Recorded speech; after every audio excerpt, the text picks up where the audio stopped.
नमस्कार मंडळी. तर आजच्या ब्लॉगची सुरुवात होती एक गरमागरम कडक चहाने. इथं बघा खुशी मॅडम शेजाऱ्यांचे भांडणं बघत बसल्या होत्या आणि मी आज पहिल्यांदा स्वतःहून कपड्यांना इस्त्री केली म्हणून मला खूप जास्त आनंद होत होता. त्यानंतर खुशी माझ्या कपड्यांवर बसली होती इस्त्री केलेल्या. मग मी तयार झाले आणि जायचं होतं ऑफिसला. त्याच्या अगोदर मग मी पाहिला प्रभू श्रीरामांचा प्राणप्रतिष्ठा कार्यक्रम आणि बघून एवढं छान एवढं प्रसन्न वाटत होतं, खूपच मस्त. त्यानंतर मग थोडंसं काहीतरी बनवावं म्हणून शेवयाची खिचडी बनवली, तीच खाल्ली आणि ऑफिसला गेली.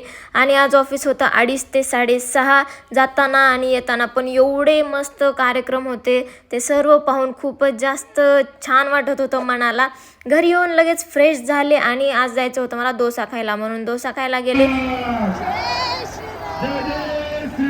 आणि तसंच आम्ही गेलो क्रांती चौकात तिथला कार्यक्रम पाहायला. तिथून कार्यक्रम वगैरे पाहून येऊन इथं बघा हा आमच्या गावाकडचा कार्यक्रम होता.